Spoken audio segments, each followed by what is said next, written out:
On today's program, I'm talking about the Gog and Magog war. We're doing a timeline of end-time events, and I believe one of the next events that's going to happen that we're seeing unfolding right now in the Middle East is the Gog and Magog war. I'm going to be talking about Iran and Turkey fanning the flames of all-out war in the Middle East, and I'll be answering your questions. I'm Jimmy Evans. Welcome to the Tipping Point Show.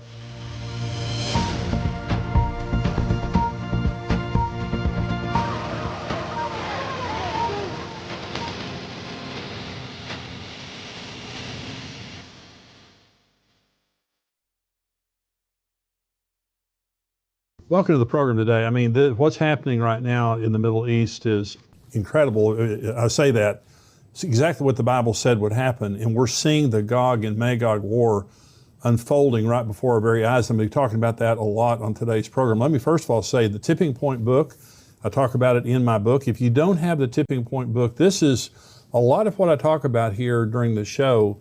It comes from the Tipping Point book. So if you haven't ever read this book, it's a really good book to give you a basic understanding of the end times and what is happening and what will happen in the end times. And so encourage you, you can go to endtimes.com/book and you can order the book there or on Amazon or wherever, but endtimes.com/book.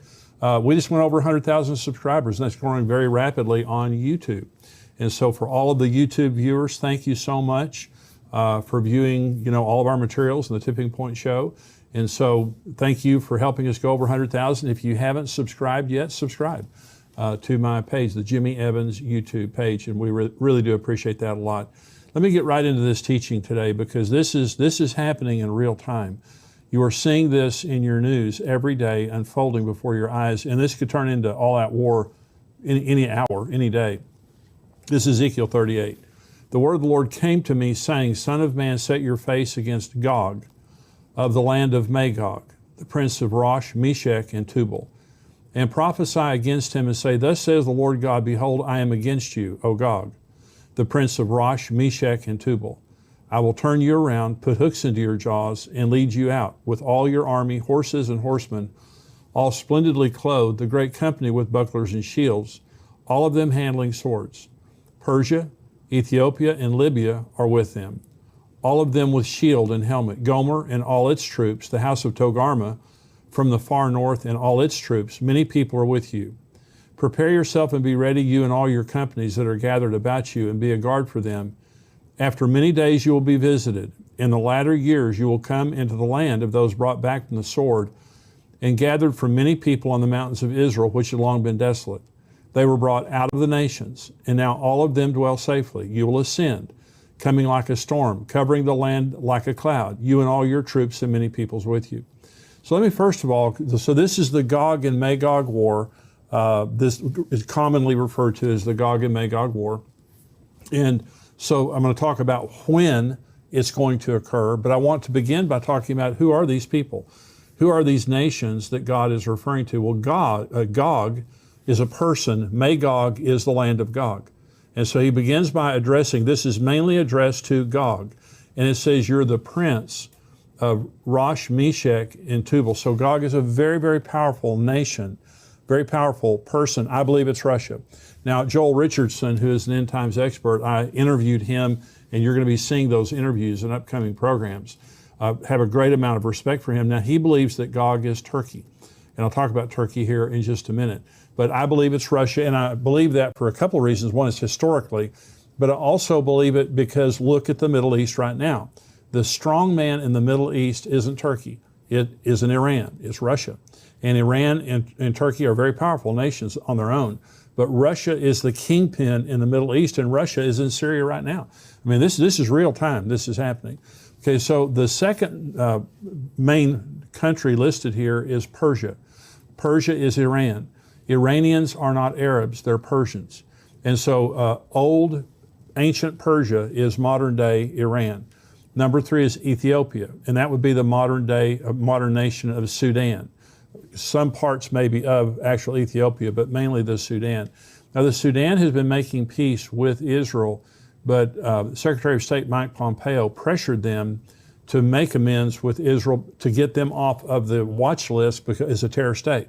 So the peace that's being made between the Sudan and Israel is not a real, strong peace. It's very fragile, especially when, Muslims go to war against Israel. Libya is Libya, and it may be areas of Algeria and Morocco also. Gomer is Turkey, maybe some of Germany. Now, some people think it's Germany, and Germany is a very strong trading partner with Iran, but I believe that it is Turkey. And then Togarmah from the far north is Turkey. Let me show you the map here, and this will give you a good idea. And so when you look at the Middle East, this is Russia up in here, Gog and Magog. You have to remember now, of the old Soviet Union, this area of the old Soviet Union was all Muslim. And so the former Soviet Union, half of it was Muslim. And so then you see, this is Israel here, Iran is Persia. This will also include areas of Iraq, Syria, Lebanon. This is Turkey up here. When it says from the far north, this is directly north of Israel. It's also, Russia is directly north of Israel here. If Gomer is Germany, that would be over here. I really don't believe it is, though. And then you have Libya over here, and you have Ethiopia over here, which is modern-day Sudan.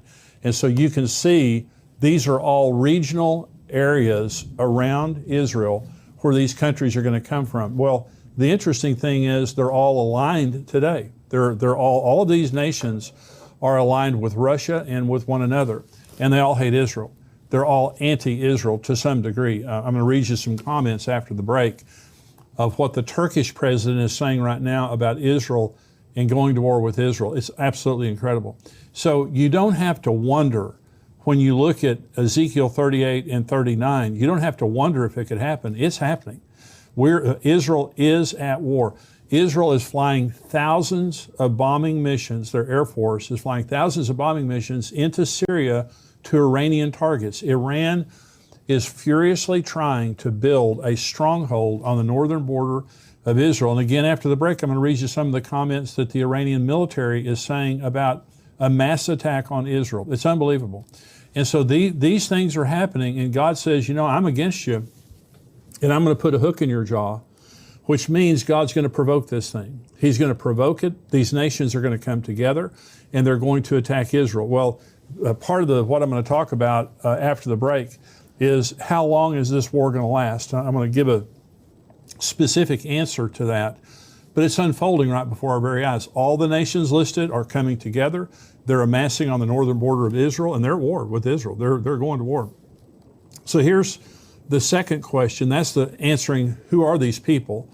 The second question is, when will this war take place? Well, let me first of all say the possibility is it's going to happen now pretty quick before the rapture happens. That's personally what I believe. Let me come back to that.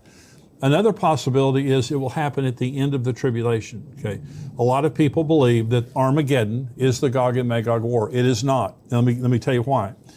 Ezekiel 38 says, after many days you will be visited. In the latter years you will come into the land of those who have been brought back from the sword and gathered from many people on the mountains of Israel, which had long been desolate. They were brought out of the nations, and now all of them dwell safely. Okay, you can't say that about the end of the tribulation. Here's what Zechariah 13 says about the end of the tribulation. It shall come to pass in all the land, says the Lord, that 2/3 in it shall be cut off and die, but 1/3 shall be left. That's talking about the Jewish people. At the end of the tribulation, only 1/3 of the Jewish people are left. Now, the good news is they're all going to get saved.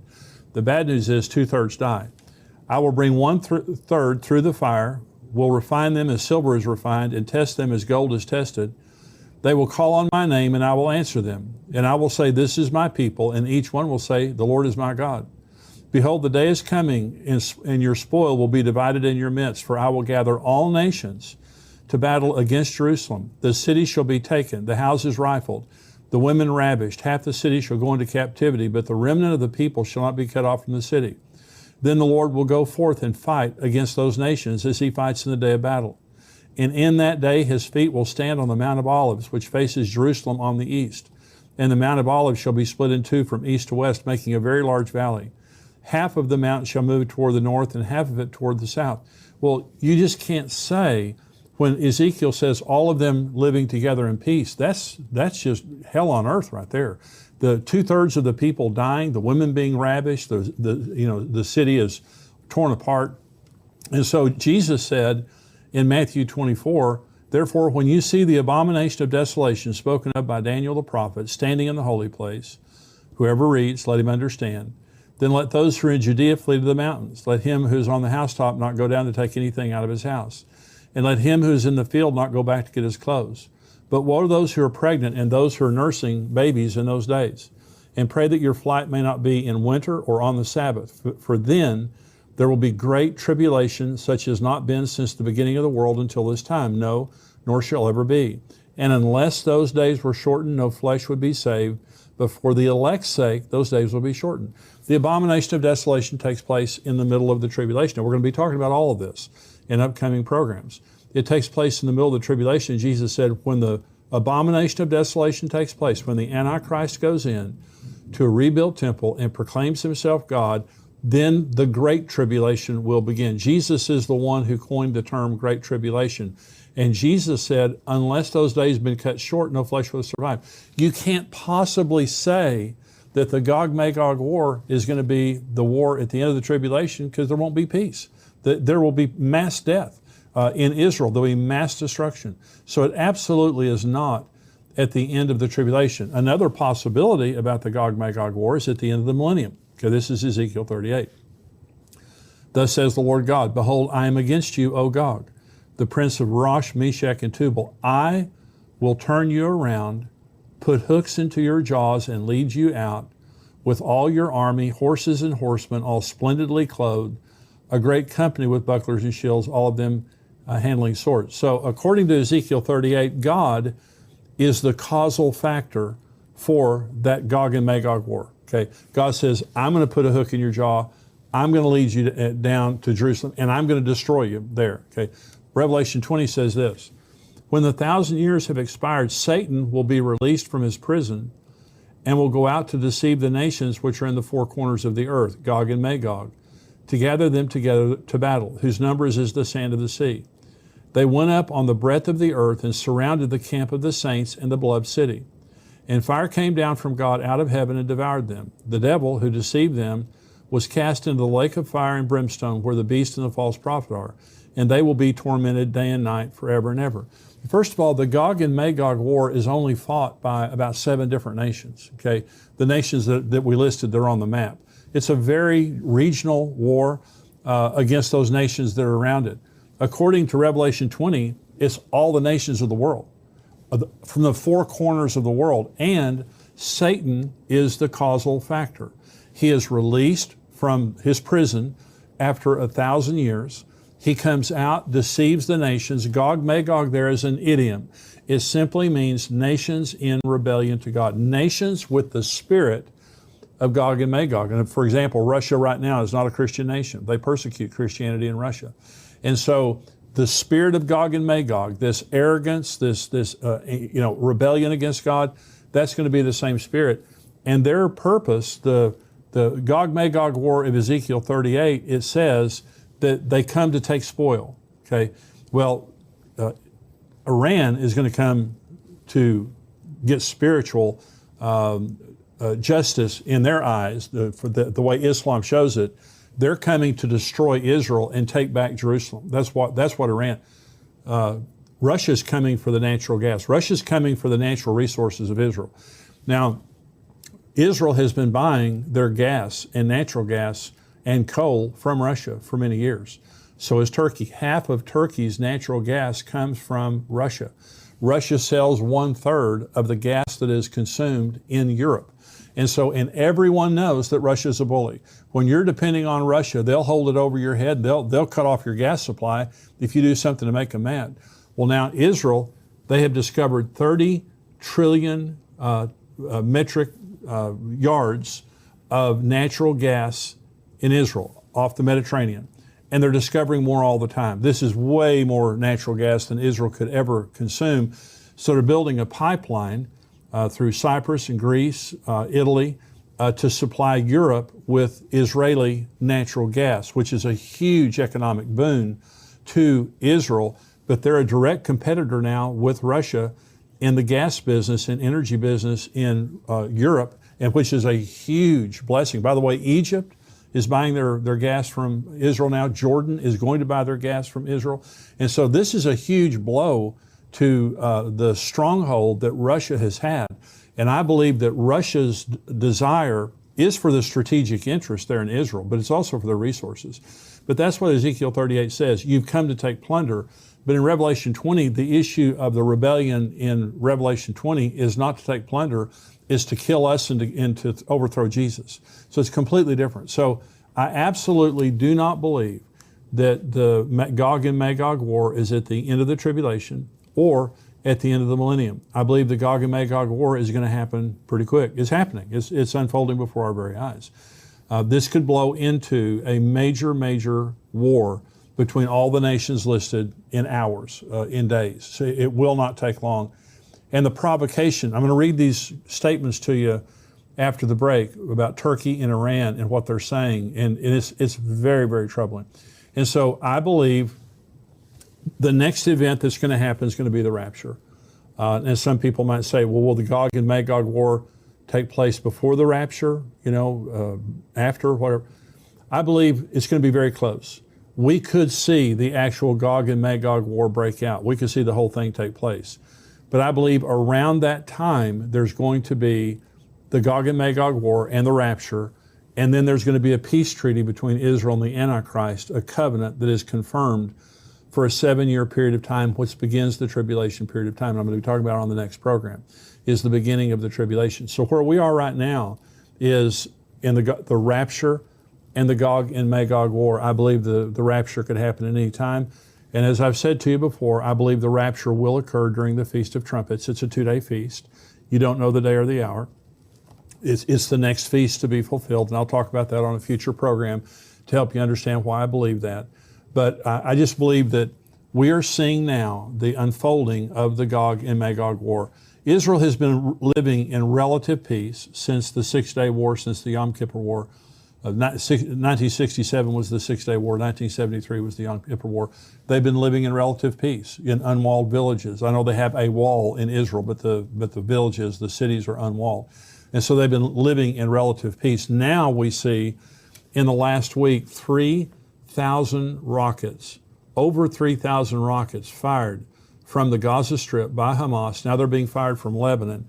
Israel's taking very decisive force against Gaza especially, and going in there and trying to reduce the capability of Hamas. People are dying, and there's this war. And here's the point, a very interesting thing that's happening in Israel right now. The UAE, the United Arab Emirates, they are siding with Israel. This is the first time an Arab nation has broken rank with other Arab nations, because they always come together and they always condemn Israel. The United Arab Emirates has recently signed an Abraham Accord with Israel. They're calling on Hamas to stop shelling Israel, stop bombing Israel. And so, which is a phenomenal breakthrough. And other of the Gulf states are doing the same thing.